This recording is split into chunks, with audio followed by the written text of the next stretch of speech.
أشرقت نفسي بنور من فؤادي حينما رددت يا رب العباد. أعوذ بالله من الشيطان الرجيم. بسم الله الرحمن الرحيم. إن الحمد لله نحمده ونستعينه ونستغفره ونعوذ بالله من شرور أنفسنا ومن سيئات أعمالنا. من يهده الله فلا مضل له ومن يضلل فلا هادي له. أشهد أن لا إله إلا الله وحده لا شريك له وأشهد أن محمدا عبده ورسوله. رب اشرح لي صدري ويسر لي أمري واحلل عقدة من لساني يفقهوا قولي.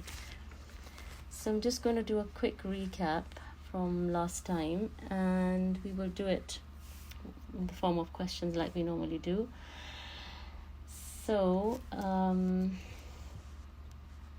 does anybody remember what stories we did last time? We did the story of 3 people who are prisoners of war. Does anybody remember any one of them?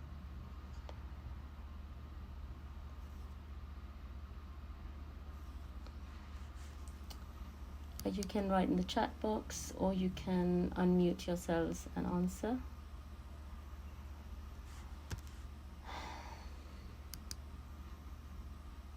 You don't remember any of the stories?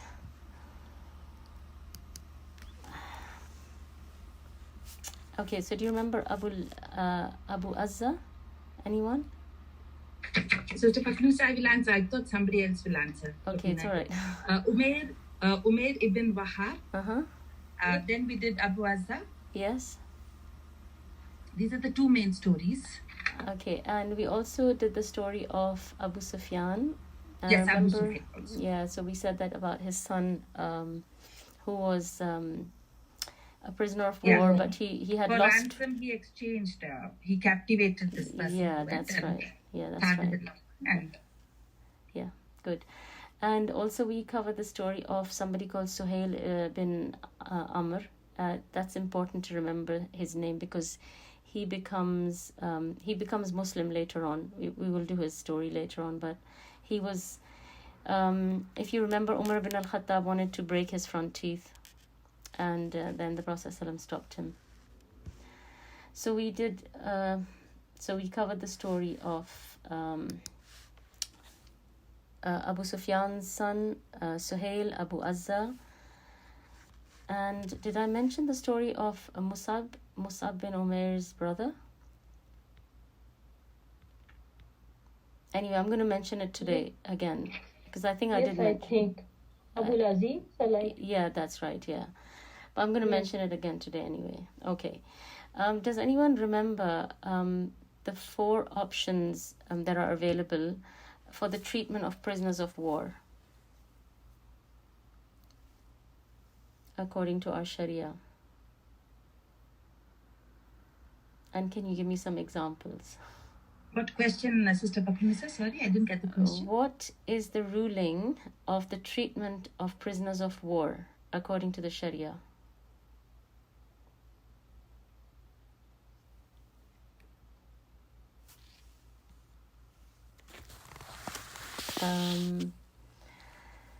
So you can think about what was done with the prisoners of war during the Battle of Badr, and you can start answering from there. Alaikum salam. To provide them with better food, like you said, they were given meat and bread, and the Sahabi, they ate dates and milk. Yes, very good. So that was because the Prophet ﷺ ordered good treatment towards them. So yeah, okay, I'll accept that. That's good. So I'm referring to in the sense of their repatriation. So once they're captured, what is to be done with them? So yes, good treatment is definitely there. Yeah, very good. Execution, enslave, release without ransom, release with ransom. Very good. Can you give me an example of someone during the Battle of Badr who was released without ransom? Abu al-As and Abu Uzza. Yes, very good. Excellent. Can you give me an example of someone who was executed? Nadr bin Haris, Utbah bin Mu'ayt. Very good. Okay.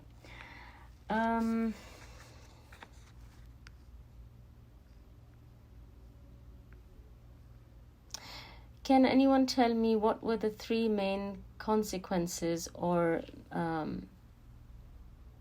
outcomes of the Battle of Badr?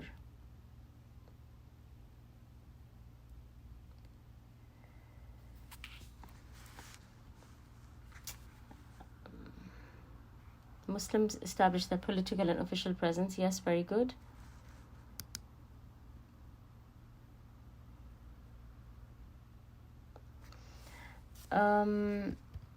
Yeah, that's sort of the same thing. Muslims gaining power is the same thing as them establishing their political presence. Emergence of munafiqun. Yes, very good. And yes, excellent. Muslims were not considered to be weak anymore. So I think I would rephrase that where you said Muslims were no longer considered to be weak, to say that it was extremely demoralizing for the Quraysh. The Battle of Badr was a very demoralizing event for the Quraysh. Yes, excellent. Yeah. Okay.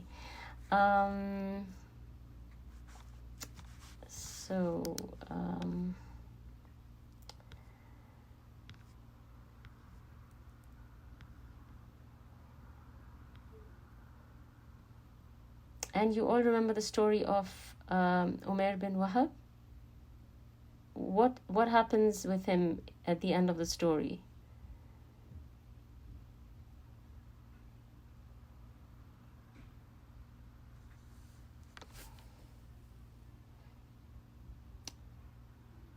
He reverts back. Very good, yes. So he becomes a Muslim. Yeah, so he goes into Medina to assassinate the Prophet ﷺ. Yes, excellent, yeah. And then the Prophet ﷺ basically exposes his conversation that he had with Safwan in Mecca, and then he embraces Islam. So he becomes Muslim, and he comes back to Mecca as a Muslim. Okay, so today, inshallah, we will talk about the Battle of Badr. The lessons from the Battle of Badr, and we're going to talk about some of the miracles during the Battle of Badr.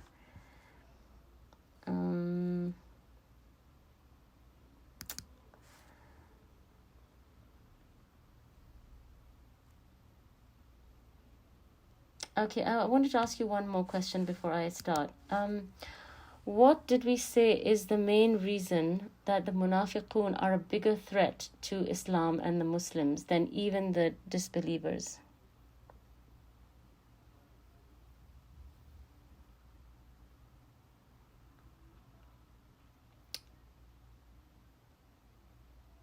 Why are they, even more dangerous than the disbelievers?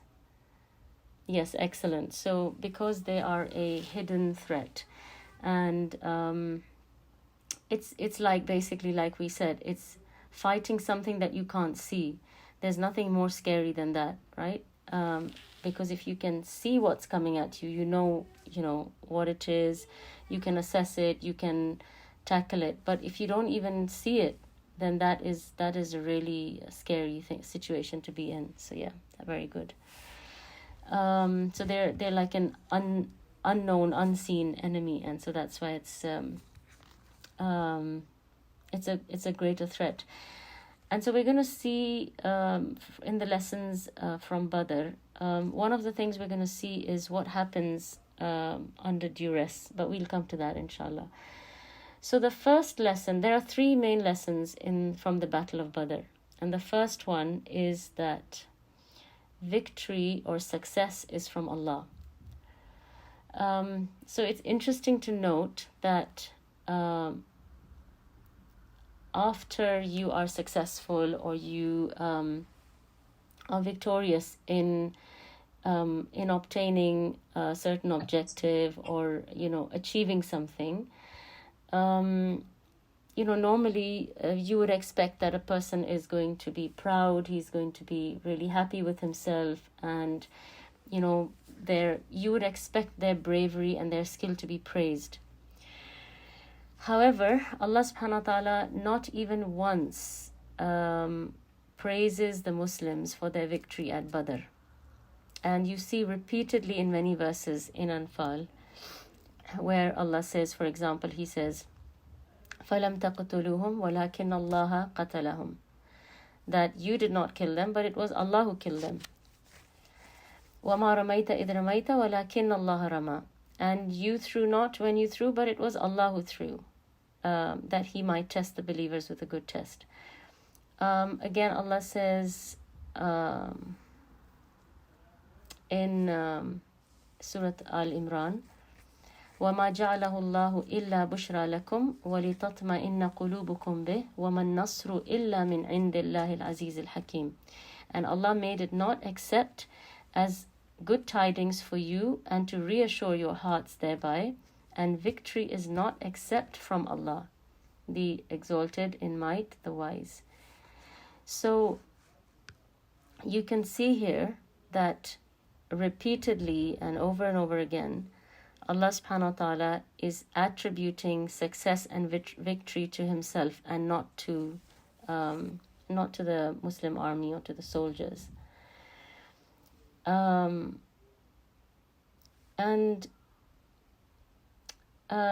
can see that here Allah is dealing with the aftermath of the battle, and He is also dealing with any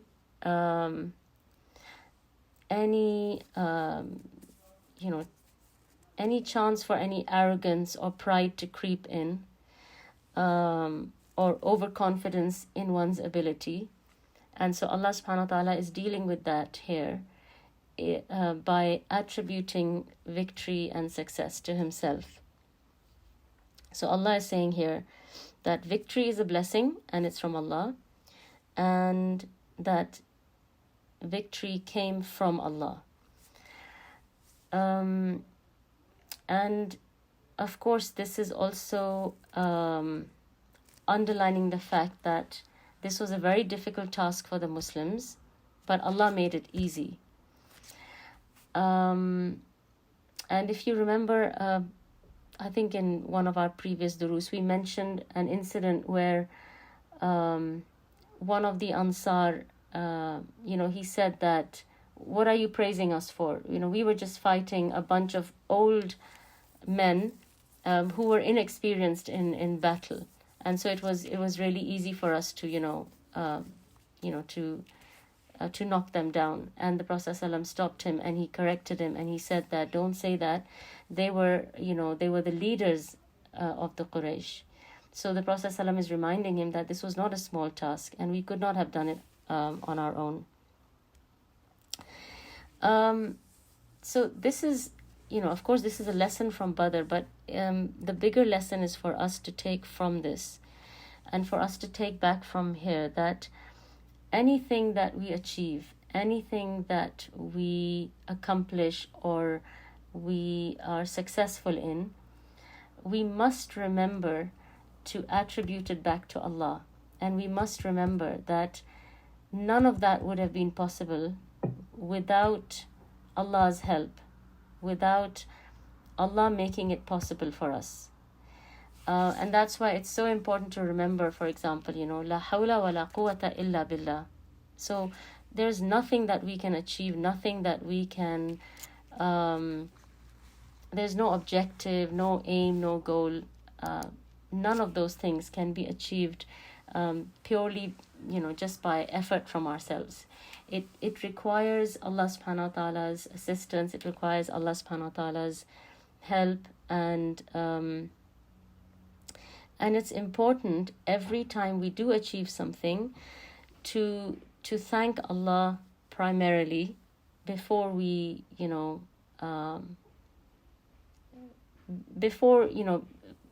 before enjoying that success.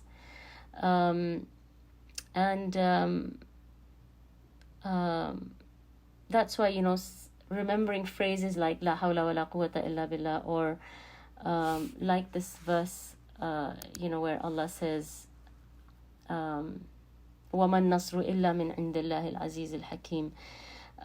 So in any achievement during our life, whether it is a successful family, successful academics, success in mastering any skill, or anything that we achieve, we must remember that we could not have done it without Allah, and that it's really from Allah subhanahu wa ta'ala that this success has come, and not from ourselves. Can anyone give me an example of someone who was successful and they attributed it to themselves and not to Allah?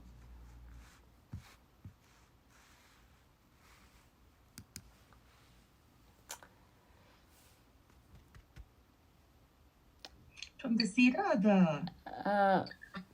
from the Quran. Thamud and Ad, people of Thamud and Ad. Yeah, okay. Anyone else? Any other examples? In Surah Al-Kahf, a companion, while he says that this garden is because of me, and the garden of fruits, so he attributes it to himself. So then it gets destructed. That's right. Yeah, very good. And somebody said Fir'aun. Yes, Fir'aun as well. Any other examples? Qarun? Yes, Qarun? Excellent. Yes, Qarun. The reason I wanted somebody to say Qarun is because that's Allah has specifically mentioned in the Quran that he said that this is from me, and he said that all this wealth and everything, and we know how much Qarun had, right? He had so much that it was even, you needed a few men just to carry the keys to his treasure. And you saw the result of that, right? His end was that he was, swallowed by the earth. So anything that we have, we must attribute it back to Allah. And we must remember to thank Allah for it, because everything that we have is a blessing from Allah, and we could not have achieved anything without Allah's help and Allah's blessings. Okay. I'm just going to talk quickly about some of the miracles during the Battle of Badr before I go on to the next point. Before I mention them, I want to hear from you. Can anyone tell me of any of the miracles during the Battle of Badr? So some of them are really obvious, and then some of them are a bit more obscure, but anything. Descending of angels. Very good, yes. Descending of angels is the obvious one. So very good, yes. Rain on the day of excellent. Badr. On the night before the Battle of Badr, there was a rain, and what did the rain do? It make the sand hard to walk easily on it. Yes, and on the side and to wash out and to make the tahara of the mu'minin. Yes, very good. As a source of. Yes, excellent. Yeah. Okay. Anything else? So we've got the angels and we've got rain on the night before Badr. In the chat box, the slumber. Somebody wrote that. Slumber in the chat box. Oh, yes. Sorry, I should keep my eyes out for that as well. And somebody said rain as well. Yes. So very good. Yes. So they had this really, really peaceful sleep. And this is something unexpected, because like we said that before a big event, normally you would expect to be anxious and worried, or unable to sleep, and that's going to affect your performance on the following day, right? Because if you aren't rested, then you can't really perform optimally when you actually arrive in the place that you have to do whatever you have to do. So that sleep was a big blessing from Allah subhanahu wa ta'ala. And like Ali radiallahu anhu said, he said that we all slept fitfully except the Prophet ﷺ, and he stayed awake and he prayed and he made dua.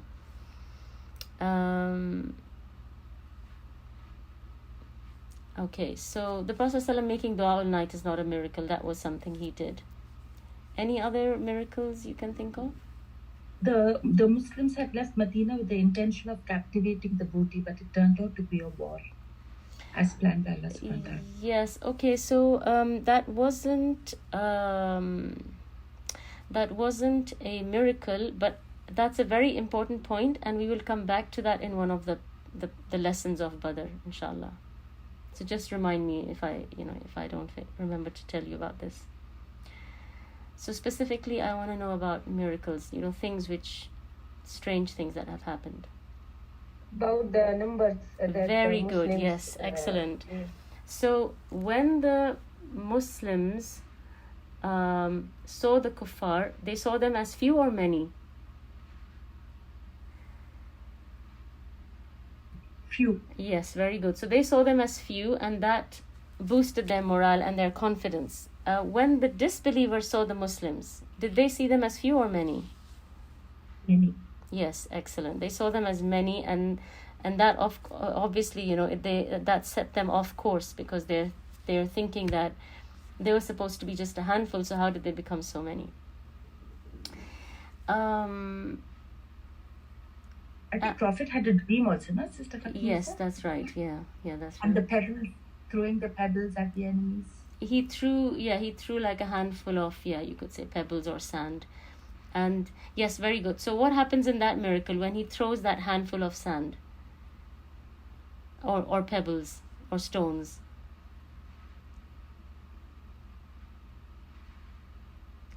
Anybody remember? So when he throws that handful of stones or pebbles, it is said that a piece of it entered the eye, or it hit every single person who was on the plains of Badr, on the side of the kuffar. So that was a miracle. Very good. Anything else you can remember during dreams as well? So the dream is not a miracle, it's a dream. Part of Nabuwat. Yeah. What about during the battle? The actual battle. So one of the things during the battle is the angels. What else?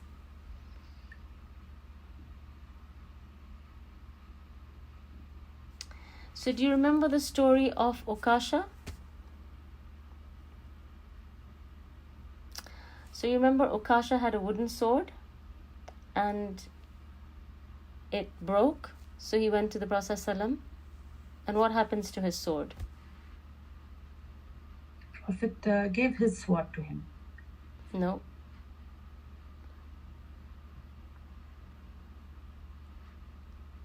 He kept his sword, but the Prophet ﷺ, he did something that changed his sword. So it was a piece of stick, you could say, and it changed into a metal sword. Okay, so that was Okasha. So that was a miracle on the battlefield. Okay, the killing of all the leaders of the Quraysh, this was a miracle. Why do you think that was a miracle? The killing of the leaders of the Quraysh. All of these, Umayyah, Utbah, Shayba, Abu Jahl. They were the 7 cursed, no? Yes, very good. So when the Prophet ﷺ was in Mecca, and remember the incident where they threw the entrails on his back? So he got up and he made dua against 7 specific people. But not only that, later on, when they arrive on the plains of Badr, if you remember, I mentioned the Prophet ﷺ, he stood there and he said, that's where Shayba will die, that's where Utbah will die, that's where Umayyah will die, that's where Abu Jahl will die. He mentioned by place where these people would be killed. And then those exact people were killed in those exact spots. So this was a miracle. Okay?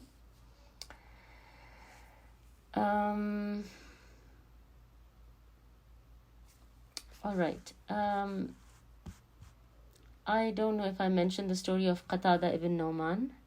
But Qatada ibn Nu'man was hit and one of his eyes was injured, and it was injured very badly, so it was hanging out of its socket, just hanging on a nerve. And so they were going to, cut it off and just relieve him of this, pain and this accident. And the Prophet ﷺ, he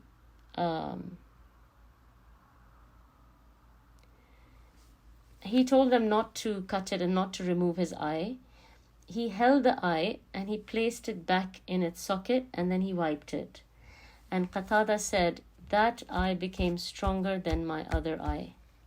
And that was another miracle, at the time of the battle.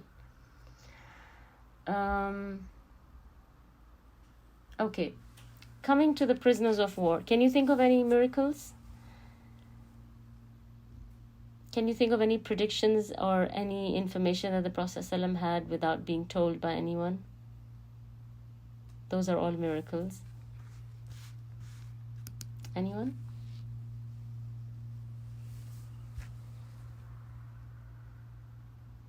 Yes, very good. Abbas. So Abbas said that he can't pay his ransom, remember? And then the Prophet ﷺ said that, because Abbas said, I don't have enough money. And then the Prophet ﷺ told him where he had buried his treasure and that he had informed his wife. And he was amazed. That's when he says the Shahada, right? Because he said that no one knew this except me and my wife.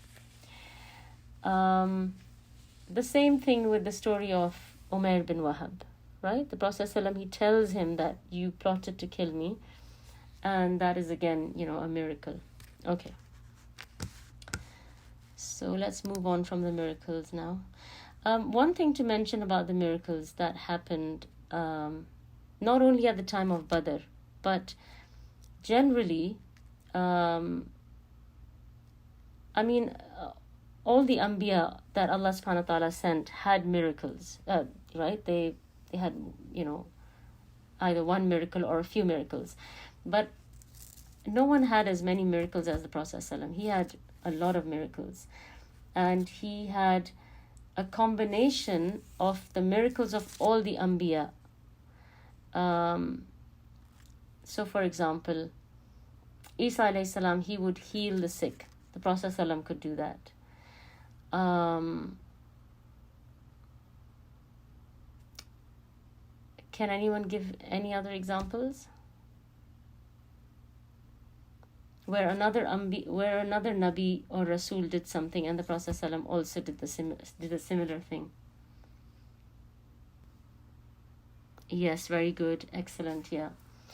So Musa alayhi salam talked to Allah, and we know that the Prophet ﷺ, he spoke to Allah. Moon splitting, very good. Excellent. So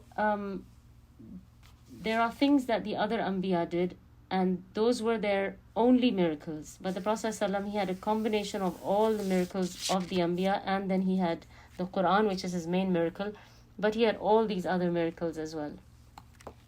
And the other thing about miracles at the time of the Prophet ﷺ is most of them occur during the time of jihad, and they are usually called karamat. Okay, so that's just something as a side point to remember. The second Battle of Trench also, below the stone, Battle of Trench. He saw 3 lights and he forecast the victory of the Muslims. When they were digging the trench around Medina. Yes, that's right, yeah. So he has several such miracles. Okay. The second lesson from the Battle of Badr is Wala and Bara. I explained this to you last time. Does anybody remember how Wala and Bara was demonstrated on the day of Badr? What is Wala and Bara? What is Wala and what is Bara?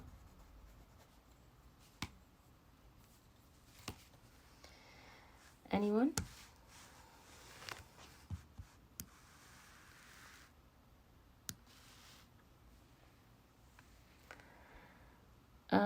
Okay, so Wala is not the help of Allah, no.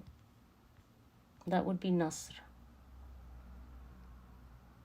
Yeah, excellent. Yes, friendship and enmity for the sake of Allah. Okay, so loyalty to Allah is wala, and disassociating yourself from the disbelievers or from disbelief is bara. Okay. Can anyone give me any examples of wala and bara on the battlefield? This is really testing your how much you remember about the Battle of Badr, isn't it? Excellent, yes. So somebody's answered in the chat box that there were fathers and sons on opposite sides, right? So the father may have been on the side of the Muslims and the sons on the side of the disbelievers, and they killed each other if they had to, because their loyalty is with Allah. So a good story that, illustrates this is the story of Abu Bakr radiallahu anhu, actually, because Abu Bakr radiallahu anhu, he was obviously on the side of the Muslims, and on the side of the disbelievers was his son Abdurrahman. And he said to Abu Bakr, after he becomes a Muslim later on, he said, "Oh my father, I saw you on the day of Badr, but I would avoid you because I didn't want to attack you." And Abu Bakr said, "I didn't see you, and if I saw you, I would have pursued you and killed you." So this is showing that Abu Bakr radiallahu anhu's loyalty and his duty is to Allah, and not to maintaining, his relationships and maintaining the life of his family members. If they are on the side of an army which is fighting Rasulullah sallallahu alaihi wasallam, then it is Abu Bakr radiallahu anhu's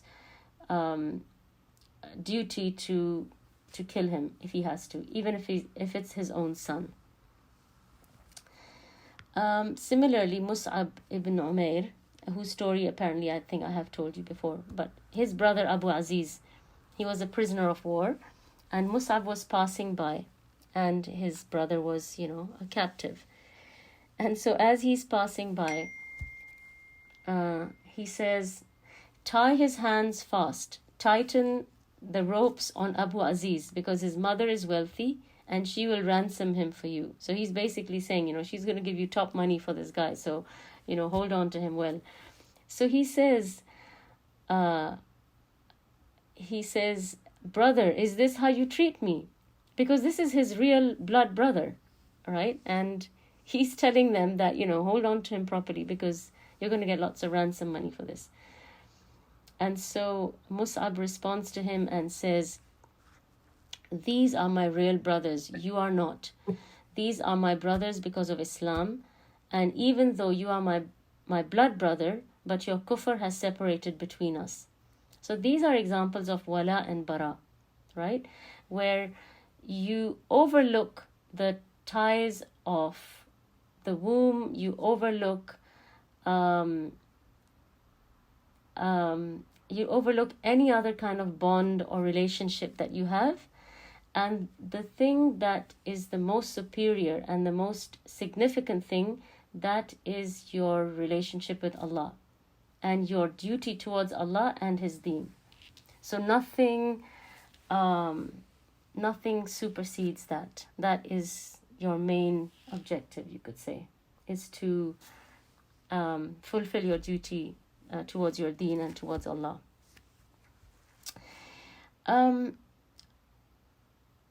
Another, I guess, related incident, which is worth mentioning and talking about, is there were some young men of Quraysh who were interested in Islam, and they belonged to the elite and very rich Quraysh from Mecca. And these few handful of young men who were from these rich households, they became Muslim. They wanted to become Muslim, so they become Muslim. However, they are you could say they are spoilt, or they are, they enjoy their creature comforts. So they're not willing to leave Makkah and migrate to Medina. And as you know, although today Hijrah is not obligatory, but at that time it was obligatory to migrate to Medina. So if you became a Muslim, it was fard on you to leave Makkah or leave wherever you are and come to Medina. So they didn't do that, and they continued to live in Makkah, and they were Muslim, but they just didn't migrate. So when the battle takes place, they have to fulfill the demands or the needs of their community, and they have to go out into the battlefield on the side of the kuffar, because obviously they are still in Makkah. So they go and they fight on the side of the kuffar against the Muslims, even though they are Muslim, right? And Allah knows best that they probably didn't kill anyone. They were probably not trained, because I'm telling you, their background is, they're rich, wealthy, spoiled, right? So they probably, haven't really had any training in fighting or shooting arrows or any of that. And so even on the battlefield, it's unlikely that they have caused any harm, physical harm, to the Muslims. But they were all killed in Badr. All these young men who had become Muslim were killed during the Battle of Badr. What do you think their outcome was? What do you think their end was? So they're Muslims on the side of the kuffar, and they're all killed in Badr, and most likely they haven't caused any physical harm. Yes, very good. So someone just answered it, that they will be in the hellfire. Ibn Hisham says all of them were killed on the Battle of Badr. And so the Muslims said, well, these were Muslims. They probably didn't want to go out and fight. Because they are Muslims, they didn't want to fight against the Muslims. However, Allah subhanahu wa ta'ala says in Surah An-Nisa, إِنَّ الَّذِينَ تَوَفَّاهُمُ الْمَلَائِكَةُ ظَالِمِي أَنفُسِهِمْ قَالُوا فِيمَ كُنْتُمْ. Indeed, those whom the angels take in death while wrongdoing themselves, the angels will say, in what condition were you? قَالُوا كُنَّا مُسْتَضْعَفِينَ فِي الْأَرْضِ. They will say, we were oppressed in the land. قَالُوا أَلَمْ تَكُنْ أَرْضُ اللَّهِ وَاسِعَةٌ فَتُهَاجِرُوا فِيهَا. The angels will say, was not the earth of Allah spacious enough for you to emigrate therein? فَأُولَٰئِكَ مَأْوَاهُمْ جَهَنَّمْ وَسَاءَتْ مَصِيرًا. For those, their refuge is hell, and evil it is as a destination. So this is their excuse, or this is their explanation, that, we were just unable to come out of this place. And so the angels will question them and give them the news that their destination, that they're going to end up in hellfire.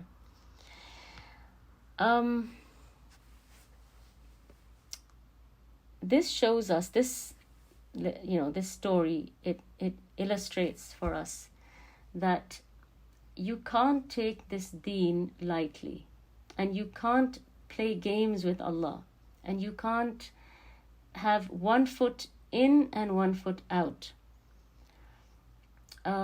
You can't say, well, I'm going to pick and choose what is convenient for me from the deen, and what is inconvenient, I'm just going to leave that. You can't do that, because if you do that, then you are asking for trouble. And so this deen does not need your part-time effort. It needs your complete and full attention and devotion, and it needs you to be in it wholeheartedly, and not have one foot here and one foot there.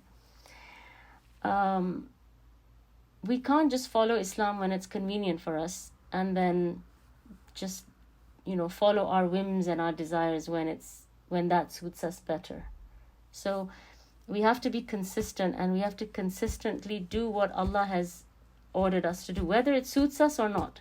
whether we find it enjoyable or difficult, whether it is it causes ease or hardship.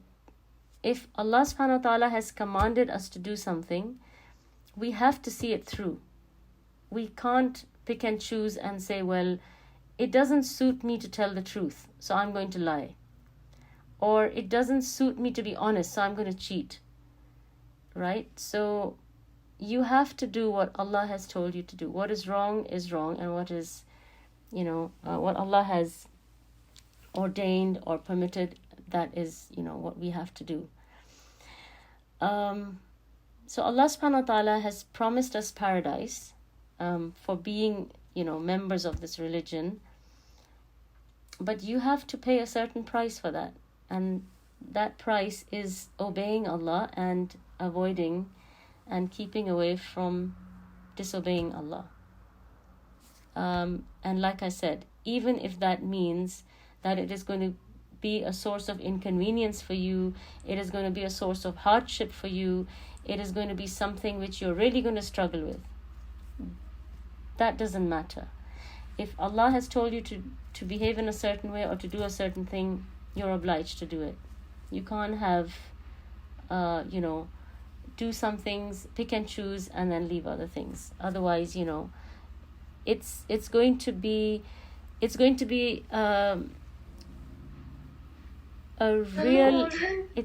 a huge tragedy to have lived this life and followed some things and ignored some things, and to come out of your grave on the day of judgment and find out that the angels are dragging you to hell.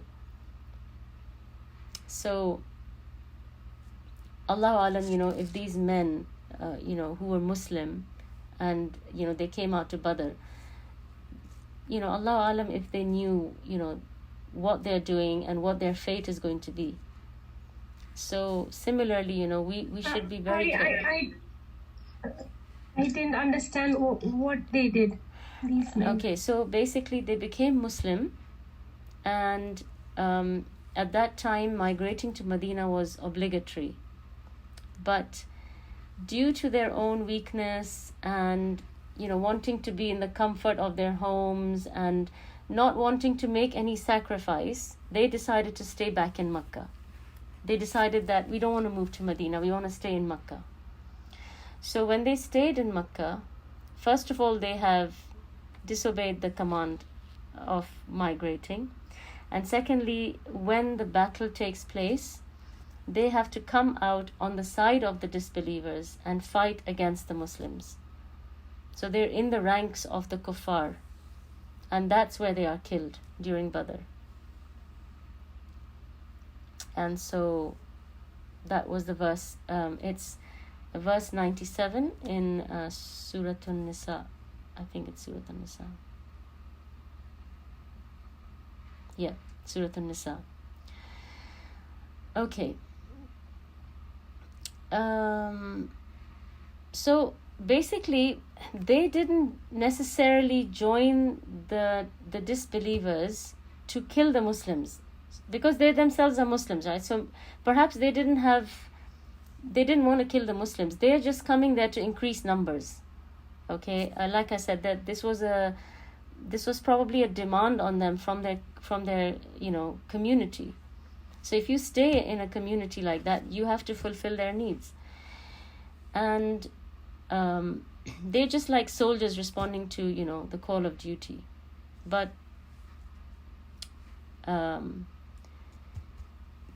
this is this was their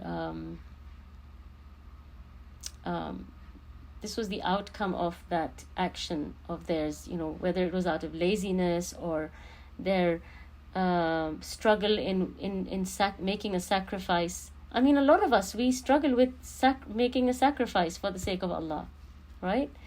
We struggle in giving up things for the sake of Allah. And that's where your test is. So you can't pick and choose what you want to follow and where you want to disobey Allah and where you want to obey Allah. Mistakes are different, but I'm talking about deliberately, going against Allah subhanahu wa ta'ala's commands. So their Islam, basically, in essence, did not benefit them, right?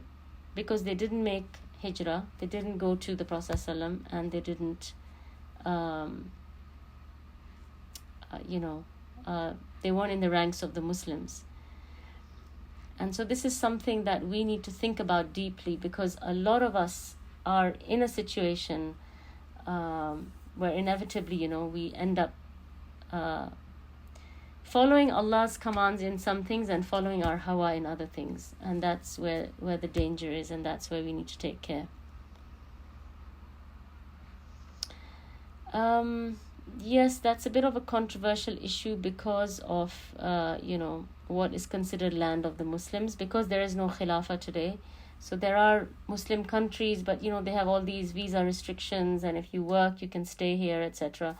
Whereas at the time of the Khilafah, you just had to be Muslim, that was your passport, Muslim and non-Muslim. There was just these two things. There wasn't any of this nationalism, whereas today there is. So that's a bit of a long topic. But anyway, so the last and the third lesson from the Battle of Badr is a very, very important lesson. And this is where we're going to talk about what Rabina mentioned earlier about the Prophet ﷺ making dua. And that is seeking assistance from Allah. Okay, so we see during the Battle of Badr that the Prophet ﷺ, he does everything that is in his physical, tangible capacity. He does everything that he can do to facilitate this battle, right? And to try and make sure that that they are able to achieve success. So he's trying his best to let the odds be on the side of the Muslims, right? So for example, when they arrive on the plains of Badr, remember, he camps away from the wells. And then there is one of the Sahaba, they advise him and tell him to camp beyond the wells and block the wells so that the kuffar don't have access to water, but they do. So these are all, you could say, asbab, right? These are all, you could say, efforts and actions that he is able to do in order to facilitate success in the battle or victory in the battle. So he prepares the army, he trains them, he lines them up, he instructs them, he tries to choose the best location. He does all these things, right? What does he do once he has done everything that he could possibly physically do for the battle and for the Muslims? What does he do then?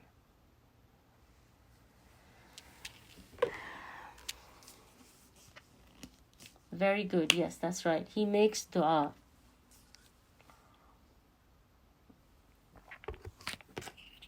And he doesn't just make dua. He makes a lot of dua, right? He spends the entire night making dua. And then the following day, once he has finished lining them all up, when he has finished lining all the soldiers up, he stands up and he makes dua again, to the extent where, he puts his hands high and he makes so much dua that his cloak falls off. And Abu Bakr radiallahu anhu stops him and he says to him that is enough. And he says, Allah will give you victory. And he reminds him and he says, Allah has promised you victory. So that's where, where Rabina said that there is a verse in the Quran where Allah promises them that whether you get the caravan or you get the army, you will get victory, right? So imagine that he knows that Allah subhanahu wa ta'ala has promised him victory, and he's the Nabi and the Rasul of Allah, right, alayhi salatu wassalam. and he has made his maximum effort, physical effort, towards, whatever he thinks is going to bring them success. And after all these three major things, he resorts to dua, and not just any ordinary dua. He resorts to a lot of dua. He spends the whole night in dua, and then just before the battle, he makes more dua. What does this show us?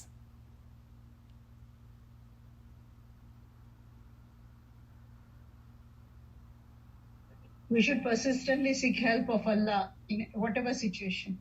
Yes, okay, that's right. That's very good. This is basically, you could say, the epitome of tawakkul. Okay, this is what tawakkul is.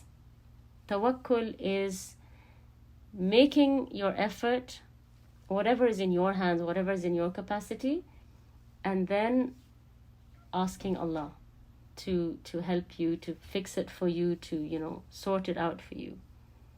This is tawakkul. And both these actions go hand in hand.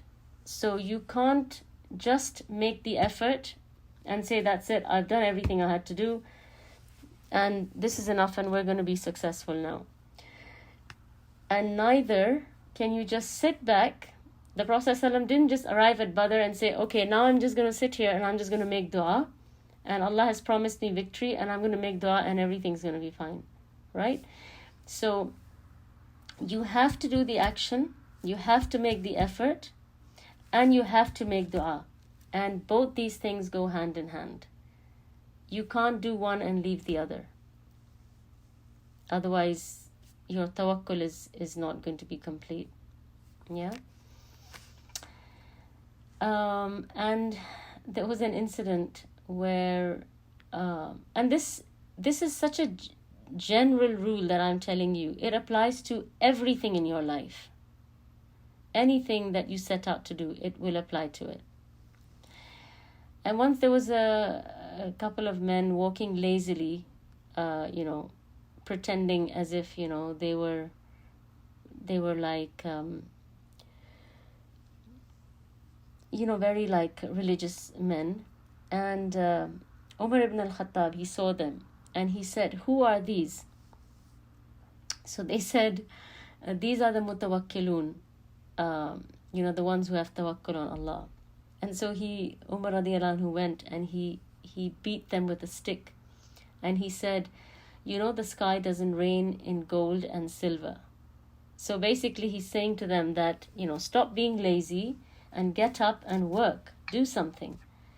So, our deen doesn't teach us to just go and sit down and just open your prayer mat and just sit there and, just make dua and everything will happen itself. That's not how things happen, right? You have to make an effort, and you have to balance it with, making dua, because ultimately only Allah subhanahu wa ta'ala can make that thing happen that you are after.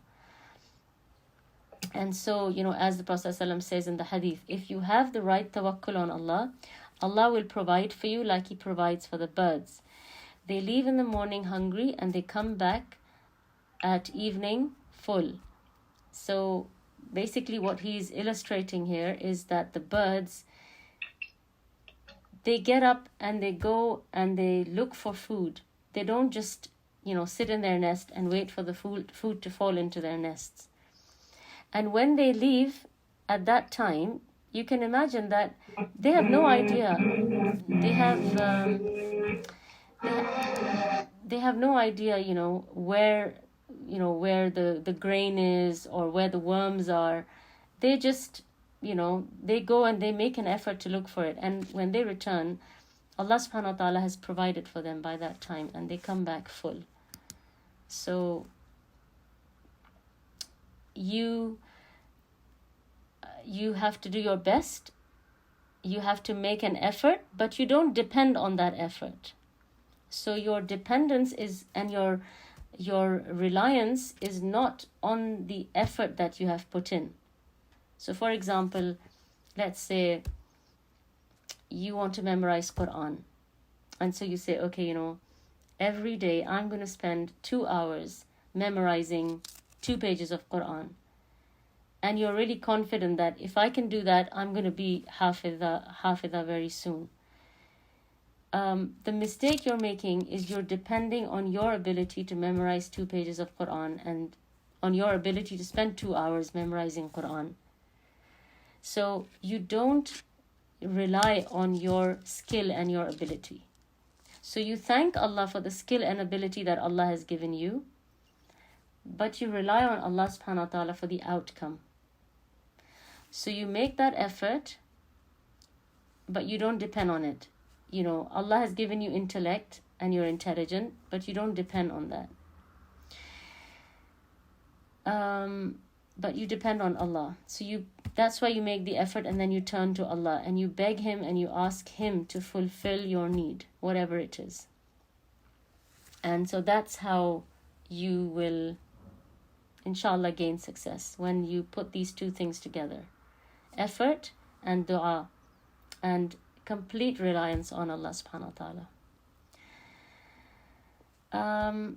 So with that, we come to the end of the Battle of Badr, and I'm very, very grateful to Allah subhanahu wa ta'ala that He enabled us to achieve this huge task. We've been studying Seerah for a while now, but we started the Medina period, if I remember correctly, in September last year.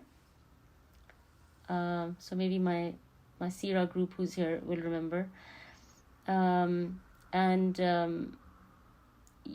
It seemed like a really huge task ahead of me, and I was thinking that I don't know if we're going to be able to complete this, because there's so much to talk about in this.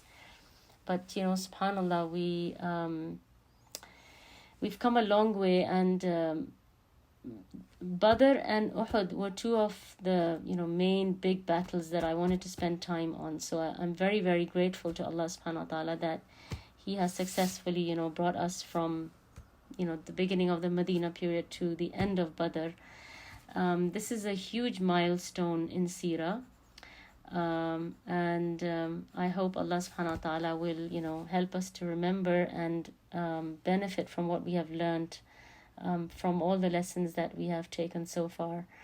And I hope Allah subhanahu wa ta'ala will continue to help us to reach the end of this project, inshallah.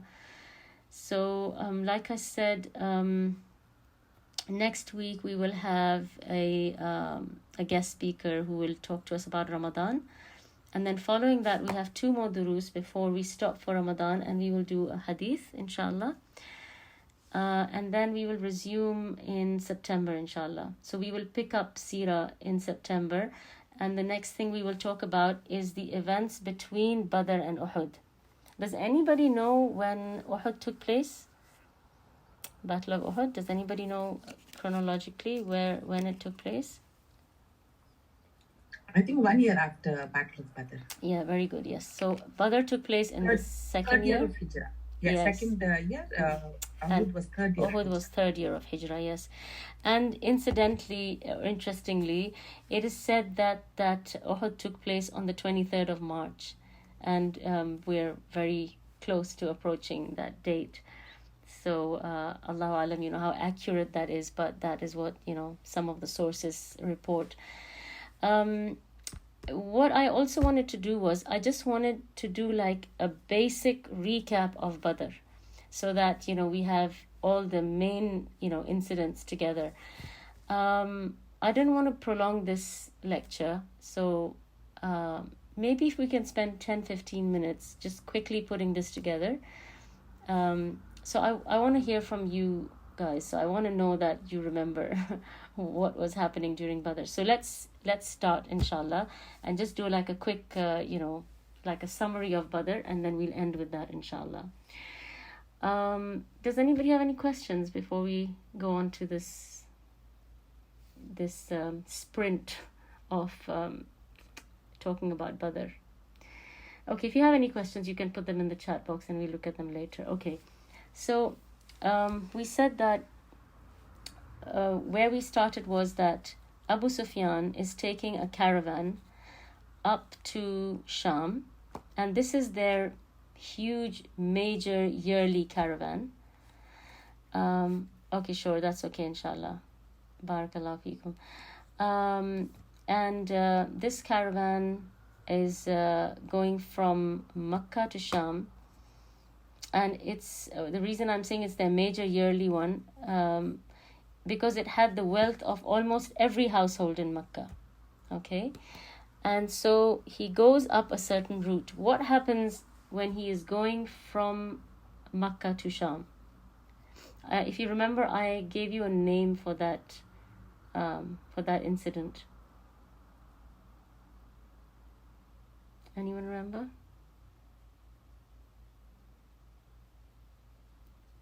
Badr Sugra? Yeah, so it was called Badr al-Ula. Okay, Sughra was another incident. What was Sughra?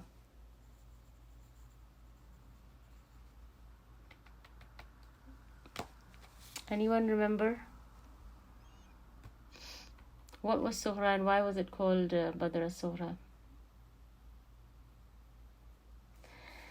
So, do you remember the camels incident? There was a bunch of camels that somebody came and stole. Why was it called Badr Sughra? It was not a battle. It was just like a theft, you could say. Why was it called Badr? This is a very easy question. Maybe it takes to the major event of the Badr. No. Changing it. Why was it called Badr Sughra? It happened in the place Badr? Yes, very good. Because it took place on the plains of Badr. Okay, so it was called Badr Sughra. But this caravan going from Makkah to Sham, and it was called Badr al-Ula. Why was it called Badr al-Ula? What happens when Abu Sufyan is going from Makkah to Sham?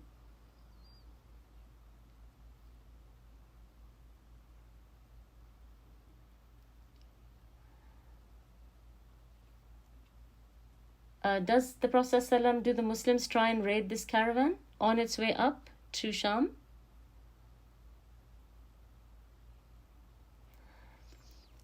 Okay, so on his way to Sham, he doesn't change route.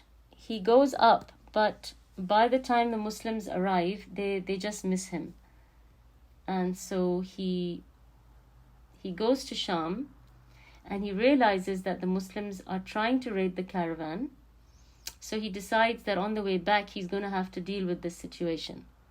So right now, he goes up to Sham, and the Muslims miss it. So they get there, they wait a few days, and they realize the caravan is already gone. So nothing happens, there's no fight, and this was called Badr Ula. Okay? And then the Muslims get news through reconnaissance, because they have sent, a couple of people to sit in the area and monitor when this caravan is going to be heading back. And so they get news that the caravan is on its way back. And so that's when the Prophet ﷺ, he gathers the people to go and just ambush a caravan. That's what is on their mind, and that's what they leave Medina thinking, that they are going to ambush a caravan. When does this change? What happens? What does Abu Sufyan do on the way down? Very good. So somebody said he changes route. That's right. He changes route. That's one of the things he does. What's the other thing he does, which causes this whole event to happen in the first place? He sends Damdam to Makkah. Yes, very good. He sends Damdam to Makkah, and he says, tell them that if they want to save their caravan, they have to come right now to Badr. Otherwise, everything's going to be stolen. Everything's going to be lost. Right? And so, what does Damdam do?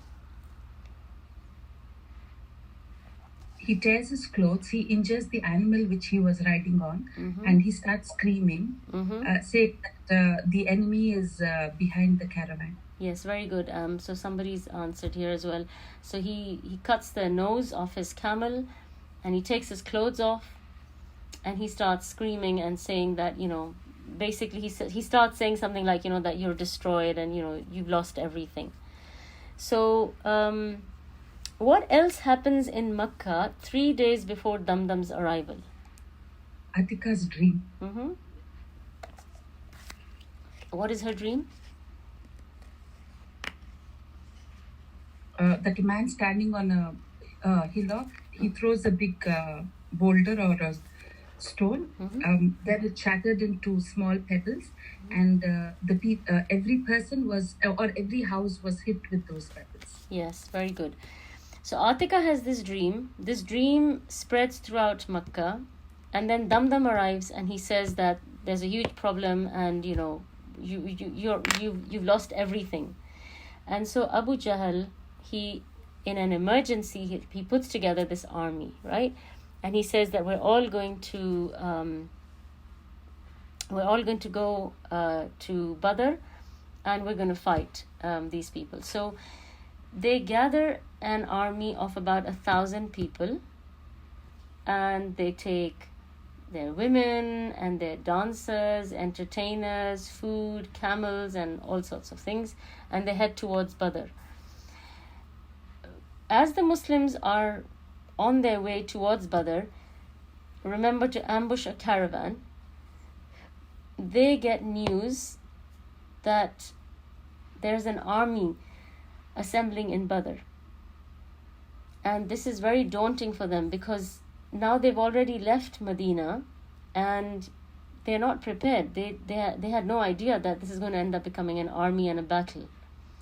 And so the Prophet ﷺ, he consults them, and when he consults them, who is he specifically desperate to hear from? The Ansars. Yes. Why is he keen on hearing what the Ansar have to say? To check on the agreement, because the agreement was for protection in Medina. Yes. Whether they would protect him outside Medina. Yes, very good. Yes, that's right. And everybody who's written in the chat box as well is right. So that's right. So their agreement was that they would protect the Prophet ﷺ in Medina. So now he is concerned that as he's come out of Medina, are they still going to fulfill their agreement? And so they give him an extremely favorable response, and they tell him that even if you were to, march us into the sea, we would go with you, and we would protect you, and we would defend you. So he's very relieved to hear that the Ansar are, going to stand by his side throughout this ordeal. And so they head towards Badr. And how does the Prophet ﷺ ascertain how many people are on the side of the kuffar? Because obviously they want to find out, right, that how big is this army that we're fighting against? Number of camels slaughtered each day. Yes, that's right. So they catch a couple of the servants, cooks or whoever they are, from the side of the mushrikeen, and the Sahaba first beat them up because they think that they're from the caravan, and then they confess, and they say, we're not with the caravan, we're with the army. And then the Prophet ﷺ asks them how many people, and they say, we don't know how many people. So then he asks them, how many camels do they slaughter every day? And then he approximates how many people there must be. So he says there are about 950 to 1,000. Okay.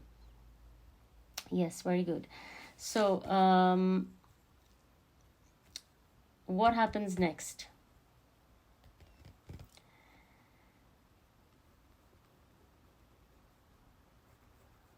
What date do they arrive in Badr?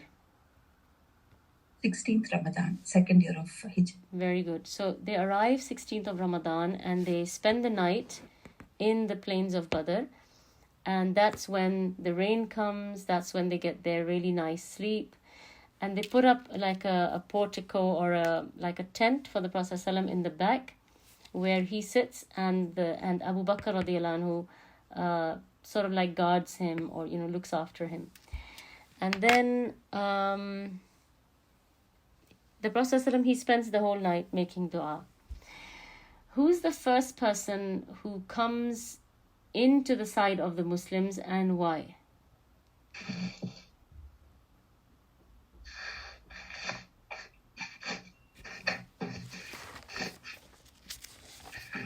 Anyone remember? He's the first man who's killed during Badr. He wants to drink the water. I'm trying to recollect his name. Yeah, okay. But Hamza radiallahu anhu kills him. Abbas, something with A, I think. No. I'm trying to look for his name too.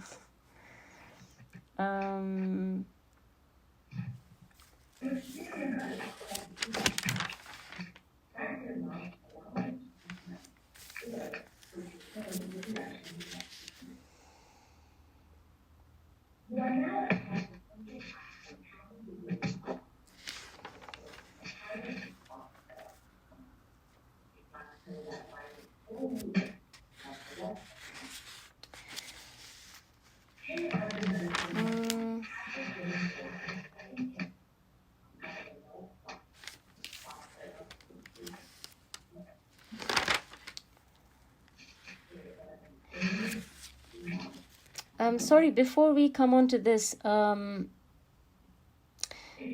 the Quraysh are marching towards Badr, they're about 1,000 or 1,300. What happens to their numbers? 300 decrease, no? They, Yes. I think one of the tribe, they withdrew. Yeah, Banu Zahra, they withdraw from the battle. Are the Quraysh keen on this battle? Because remember, when they are coming down towards Badr, Abu Sufyan, he, like I said, he had two options, right? And he did both those options. One was he changed route, and the second thing was he told Makkah to assemble an army and come to Badr. Now, when the army comes, Abu Sufyan has already changed his route. So he sends back a messenger saying to them that they don't need to come anymore because he's taken care of the problem and he's dodged the Muslims. Abu Jahl insists that we are going to go and we are going to sing and dance and have a good time and show everybody, that we have a lot of strength. And so he insists on coming, whereas everybody else is not very keen. So now there's only about 900 of them because 300 plus have left the army. Okay. Aswad ibn Asad al-Makhzumi. He's the man who insists that we are going to get water from the side of the Muslims. So can somebody just write his name down in the chat box? Aswad ibn Asad al-Makhzumi. So he comes in on a horse alone to take water, and like you said, Hamza radiallahu anhu kills him. Okay.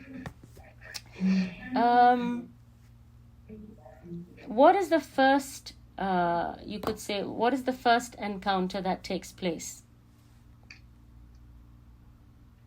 How does the battle commence?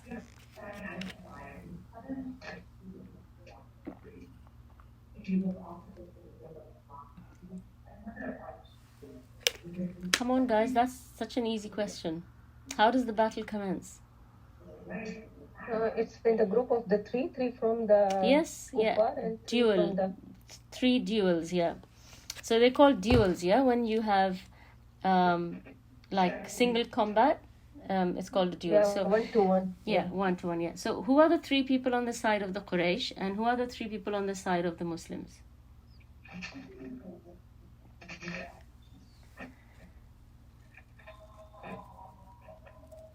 Okay, so on the side of the Quraysh, Ubaidah, yeah, okay. yes, Hamza, Ubaidah, and Ali. Yeah, that's on the side of the Muslims. Very good. And who are the 3 on the side of the Quraysh?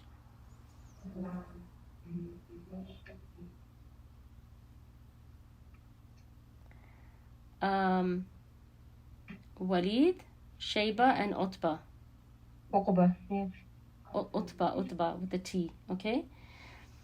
So 2 of them are brothers, and one is the son of one of them.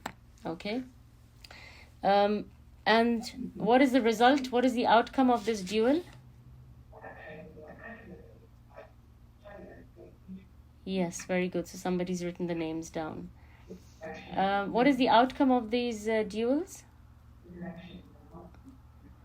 All three on the side of the kuffar are killed, and all three on the side of the Muslims survive. They come back, but Ubaidah dies from his injury. Okay? And then the Prophet ﷺ arranges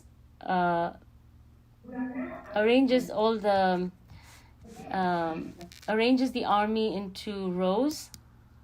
Right? What is the method of fighting that the kuffar adopt? What is it called?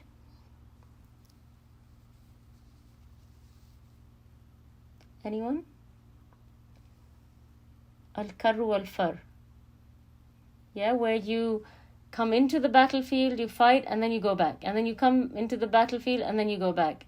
And it's like some kind of like a circular movement where you come in, fight, and go back. You come in, fight, and you go back. It's a bit of a chaotic way of fighting, yeah? But the Prophet ﷺ, he arranges his army in sufuf, yeah, in rows. And that's what Allah subhanahu wa ta'ala has, ordered him to do. And I told you how he lines them up, and he puts the, I think it's the spears in the front, and then the swords in the middle, and then the bow and arrow right at the end. Yeah. Okay. And then we talked about some specific stories during Badr, right? We talked about the death of Abu Jahl. We talked about the man who was eating dates and how he runs into the battlefield and he gets killed. Are there any stories any of you can remember? Even if you can just vaguely mention their name or...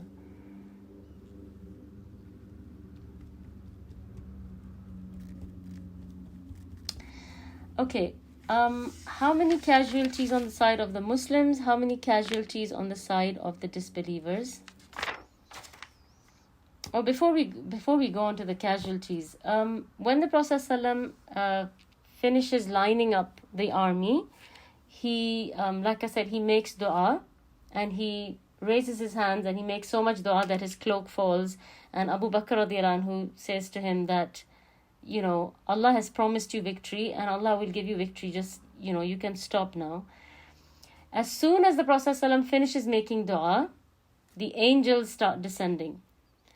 Does anybody remember how they are dressed?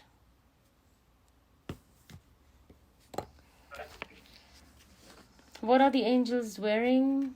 How are they coming down?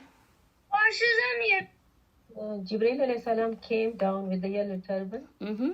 And with the 1,000 angels.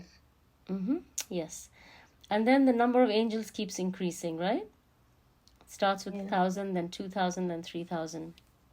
And then Allah says khamsatu alaf, right? Okay. And the angels, what are they? Are they just coming on their own? Or what else do they have? So they have the turbans, and what else? Yes, excellent. On horses. So they're on horses. And what is the method of killing that the angels use? How can you tell who's been, killed by an angel and who's been killed by a human? If it is struck on the neck, Mm-hmm. it is killed by angels. Yeah. What else? And if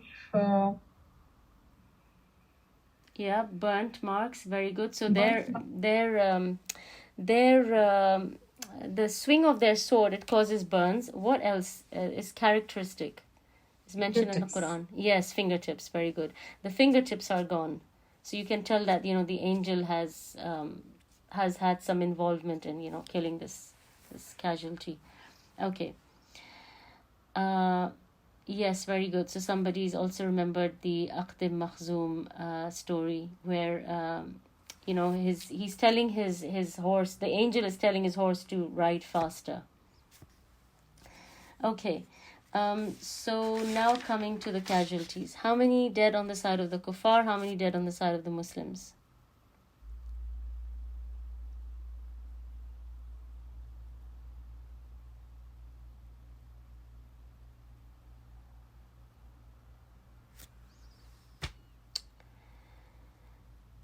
No, there's more than 2 people on the side of the Muslims. How many Muslims were killed in Badr? 14 total. Yes, and how many were killed on the side of the kuffar?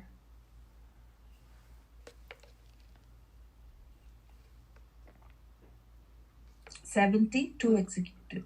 72 executed, 68 taken prisoners of war.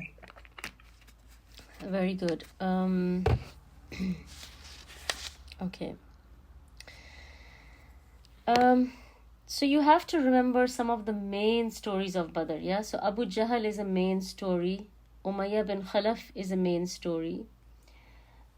Who was Abdurrahman ibn Awf's prisoner?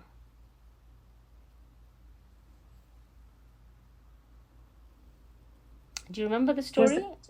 What's the question? Yeah, okay, she's given the answer. I was saying who was Abdurrahman ibn Awf's prisoner? So she's answered it was Umayyah. So he wanted to ransom Umayyah. Remember we said he was a fat man, he was very rich and wealthy. So he said, I'm going to get a lot of money for this man. And he had captured Umayyah and his son. How does he lose both of them? What happens? These are some main stories I would expect you to remember. Who do you think is going to come after Umayyah? Who did Umayyah used to torture in Makkah? Bilal. Yes, that's right. He was Bilal's owner, and so Bilal comes after him and he kills him off. Even though Abdurrahman is trying to stop him and tell him that this is my prisoner, he doesn't care, you know. So he just wants to kill him. And if you remember, we said that Umayyah used to torture Bilal radiallahu anhu with rocks, with hot rocks and stones. And when he dies, why are they not able to bury his body? He's completely charred. No, it's not. He's not charred, but his body keeps disintegrating. So every time they try to pick him up, he's sort of like melting. And so they have to just leave him on the rocks and they cover him up with rocks. And that's the burial he gets. Okay. So then we talked about prisoners of war, right? And like one of the sisters mentioned today, they were asked to give good treatment to the prisoners of war.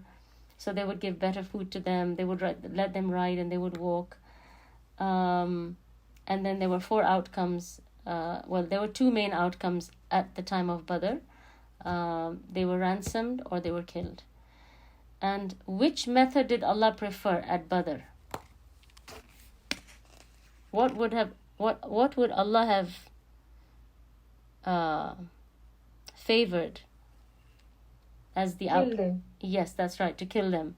But the Prophet ﷺ had agreed to ransom them. And it was permissible, so it was not a sinful thing. How long did the Prophet ﷺ stay in Badr? 3 days post-war. Yes, very good. He stayed 3 days. What did we say was the purpose of that? Somebody answering the chat, sister. Okay. What was the purpose of staying there for 3 days? I'm going to try and scroll up the chat when we're done, inshallah, just to see if we've missed anything. So we said that the purpose of staying there for 3 days was the Prophet ﷺ wanted to make sure that the Muslims get a decent and proper burial, because we said that shuhada are not changed or washed. They're buried where they die. To collect the booty and to make sure that the army doesn't re-attack again. Yes, very good. That's right. To make sure that there is no counter-offensive and to collect the booty. And of course, they're tired, so to recover strength before they go back. And to establish victory, basically, to show that who was victorious. So they stayed there for 3 days and, it's confirmed that they are the ones who have won this battle. And what does the Prophet ﷺ do with the bodies of the leaders of Quraysh? Dumps them into a well. Yes, very good. And then he speaks to them. What does he ask them?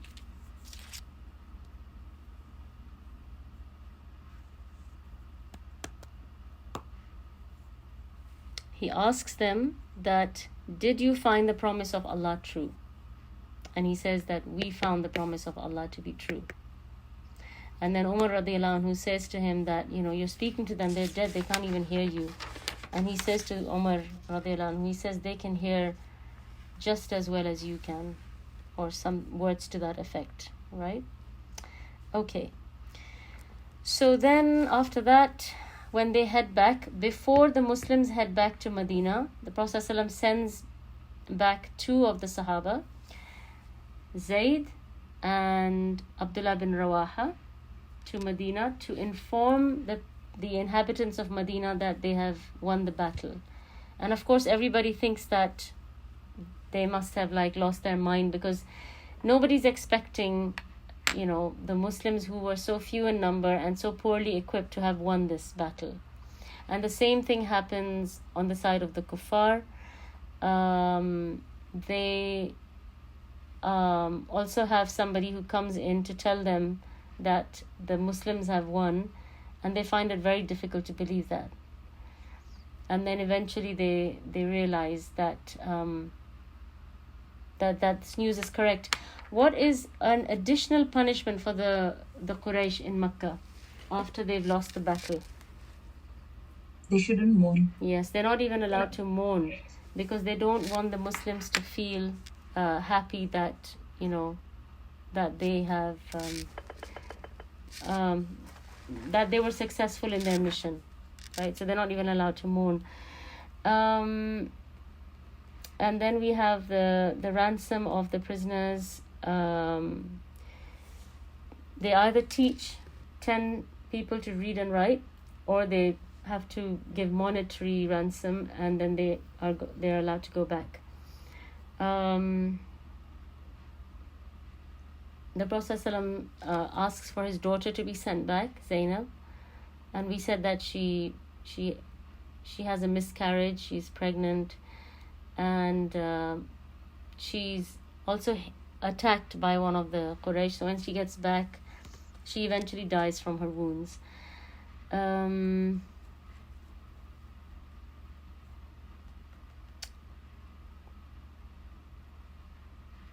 These are some of the major events that I can, recall, that we talked about.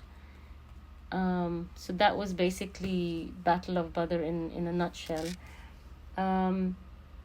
If there's anything, more specific, then I will try and put it on the group. But that's all for today, and Jazakallahu Khair for your patience in hanging around until this time. And I'm sorry that it's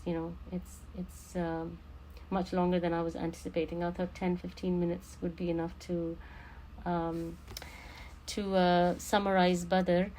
I wanted to, actually give you a few more details, but, this is all I could manage. I'm just going to go through the chat box to see. Some people were asking for some things which...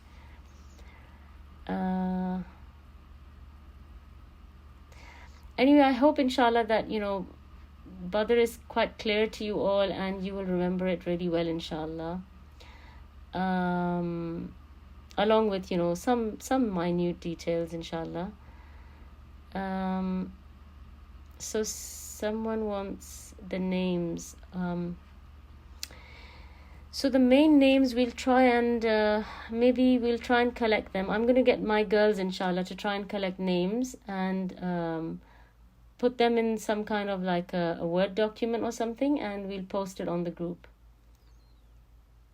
So that can start you all off on a journal, and then you can continue to add names to that document. Yeah.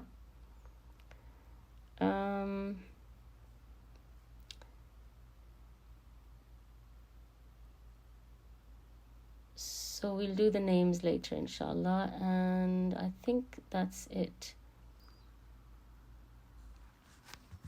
Okay. So if you want to, if any of you want to leave, you are welcome to leave, and I don't think we have any other questions. And Jazakallah Khair for attending and making time for this. I hope Allah subhanahu wa ta'ala adds all your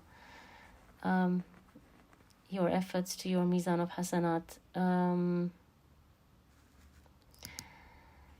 And And inshallah, next week, like I said, we'll have a Ramadan reminder. And I look forward to seeing you all again. And I will end the meeting now. Jazakallahu Khairan. Subhanakallahumma wa bihamdik. Ashhadu an la ilaha illa anta astaghfiruka wa atubu ilayk. وآخر دعواهم أن الحمد لله رب العالمين.